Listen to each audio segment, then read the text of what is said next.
Now, Andy Summers joining the Police spurred Sting on to start writing music. When Sting was first in the Police, basically, Stewart Copeland was the guy who was writing. But then things changed when they got this guitarist, as you'll find out, that they didn't think they deserved.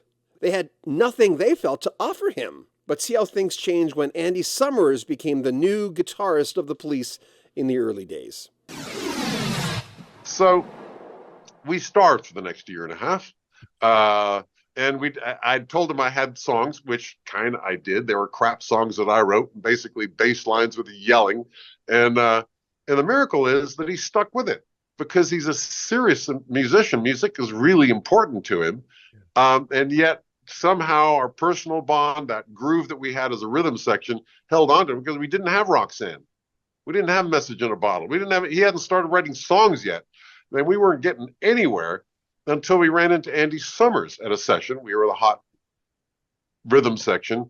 And at one of our sessions, we ran into this guitarist who was like way above us. He was this triple scale guitarist, just like, legendary, played with everybody. And driving home from the session that night, Sting going, in his musicality is seething. He'd been playing this pretend punk band, playing at all these shitty clubs, getting yelled at, but at least we felt we were a part of a vibrant scene. But that music thing, oh my God, we just had spent a day playing actual music. And I'm humoring him. Yeah, you're right. We can never afford him, in a million years.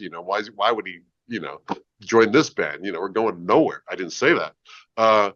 Then I remember him saying, one of the things he said was, Stewart, our guitarist, Henry, he's crap. I mean, you're a better guitarist than he is. And while his tirade, he's continuing on, but I'm not listening anymore because I'm thinking, really? Wow. Really? This unexpected accolade kind of stopped me. Wow. Anyhow, long story short, Andy also was thinking, I need those two guys.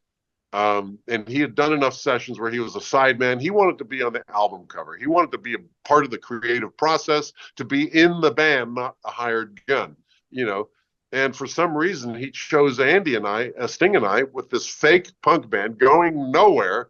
But he insisted on joining.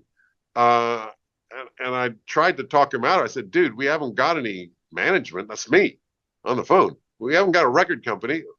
That's me on the phone selling records to stores in Birmingham and Newcastle. We have got roadies. That's you. But he persevered and he stuck with it. And Andy discovered us.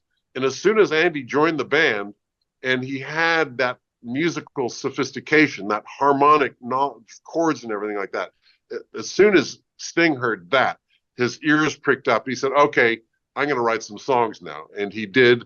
And one by one, Roxanne, So Lonely, Born in the 50s, these songs came in. Each one came in. One of our crap songs went out. I never noticed because every song that came in, yes, let's play that. Yeah. Yes. And that's how we became a real group. When did you ever stop? Yes. Writing? When? When I got a movie camera. And I kept date sheets. It's a strange thing.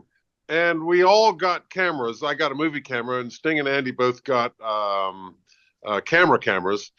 And it was because we were having such an exotic adventure. The feeling was, I want to scrape it off and put it in my suitcase and play with it later. And I guess this is what I'm doing, is playing with it later. You can't all experience it at that time. You can't. It's too much. Yeah, there's so much going on. I just want to grab it and absorb it later. And, that's why when we did our world tour, everybody had cameras, out of every portal. I just don't throw things away. I mean, I've still got my first guitar. I've still got everything. Actually, I did give my first drum set to somebody because drums are bulky.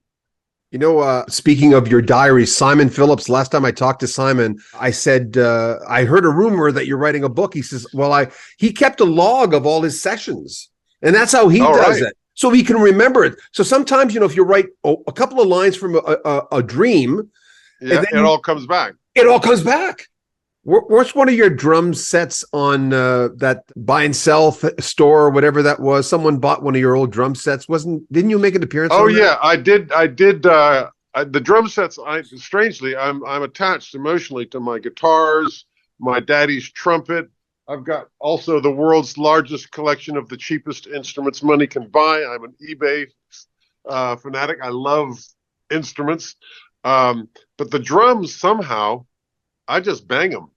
I don't even set them up. I don't tear them down. They get torn apart by the crew every night. Uh, and so they take up a lot of space as well.